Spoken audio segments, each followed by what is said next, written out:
ब्रेकनंतर स्वागत. साखरेचं खाणार त्याला देव देणार अशी म्हण प्रचलित आहे.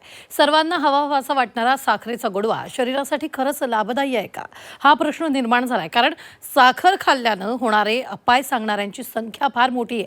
त्यामुळे सुदृढ आरोग्यासाठी साखर खरंच आवश्यक आहे का, हा कळीचा मुद्दा आहे. पहा आणि वेळीच रहा खबरदार.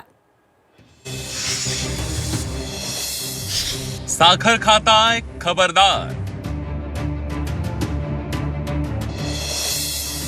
साखर खाणार त्याला गंभीर आजार होणार. गोड विषापासून लांब रहा, निरोगी आयुष्य जगा. साखर हा दैनंदिन आहारातला अविभाज्य घटक झालाय. साखरेचं खाणार त्याला देव देणार अशी म्हणही रूढ झाली आहे. सकाळी उठल्यापासून रात्री झोपेपर्यंत माणूस साखर खात असतो. सकाळच्या चहातही साखर असते, तर रात्री जेवणानंतरही काही माणसं गोड खातात, त्यातही साखरच असते. साखर गोडवा वाढवते, पण हा गोडवा जीवघेणा ठरू लागलाय. साखरेच्या अतिसेवनानं माणसाला अनेक आजार होऊ लागले. किंबहुना तुम्हाला होणाऱ्या अनेक आजारांचं मूळ साखर असल्याचं स्पष्ट होऊ लागलंय. शरीरामध्ये जी इन्सुलिन रेझिस्टन्स म्हणजे डायबिटीसच्या आधीची स्टेज, मधुमेहाच्या आधीची जी स्टेज असते की शरीरामध्ये इन्सुलिन निर्माण होतं, पण शरीर त्या इन्सुलिनला प्रतिसाद देईन असं होतं. हे साखरेच्या सेवनामुळे होतं आणि त्याच्यामुळे मधुमेह होतो. आणि मधुमेहामुळे मेंदूपासून तर पायापर्यंत किडनी, आतड्या, पोट या सगळ्या अवयवांना धोका निर्माण होतो. शरीरामध्ये जे इन्फ्लमेशन किंवा दाह निर्माण होतो, बऱ्याच लोकांना थकवा येणं, दुखणं, हे जे अनएक्सप्लेन्ड सिम्पटम्स, ज्याची काही कारणं नसतात, या सगळ्यांच्या मागे साखर असते. साखर थेट मानवी आरोग्यावर परिणाम करू लागली आहे.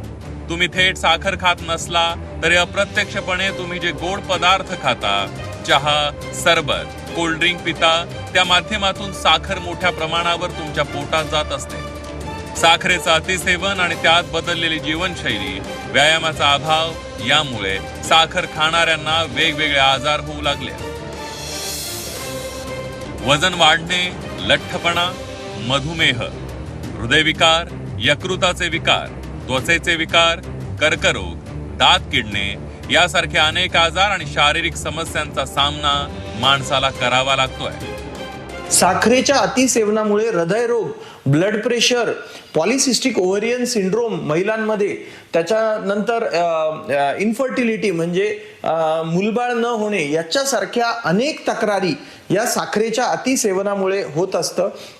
आणि अजाणतेपणाने आपल्या ज्या गोष्टींमध्ये कार्बोदकं असतात त्याच्यातून आपल्याला साखर मिळतच असते आणि म्हणून साखर सेवनाची शरीराला कुठलीही गरज नसते.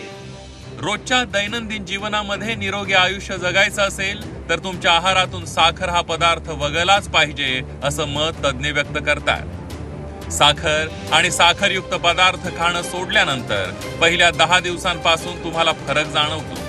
आहारात साखर बंद केल्यावर वजन कमी होण्यास मदत होते, त्वचेची कांती सुधारते, मानसिक एकाग्रता सुधारते, झोपेची गुणवत्ता सुधारते, अन्नाची लालसा कमी होते, पोटावरली चरबी कमी होते, असे अनेक फायदे साखर टाळल्यामुळे होतात. साखर खाण्याचं प्रमाण भारतात प्रचंड आहे. शहरी भाग वगळता साखर किती खावी आणि किती खाऊ नये याचं प्रमाण कुठेही पाळलं जात नाही. कुणी किती साखर खावी याचं कोणतंही बंधन नाही. त्यामुळे लहान मुलांसह वृद्धांपर्यंत साखरेचं हे गोड विष माणूस रोज खात असतो. साखर खाल्ल्यानं लहान मुलांनाही अनेक आजारांची लागण होत असल्याचं समोर आलंय. एकट्या भारतात 10 कोटींपेक्षा जास्त मधुमेहाचे रुग्ण आहेत. त्यातही शहरी भाग असलेल्या महाराष्ट्रात मधुमेहाच्या रुग्णांची संख्या मोठी आहे. मधुमेह होण्याची अनेक कारणं आहेत, पण साखर हा घटक मधुमेह होण्यासाठी कारणीभूत आहे.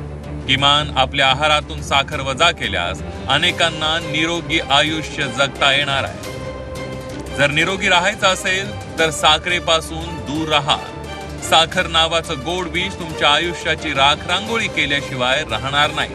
त्यामुळे साखरेपासून राहा खबरदार. मनश्री पाठक, झी 24 तास, मुंबई.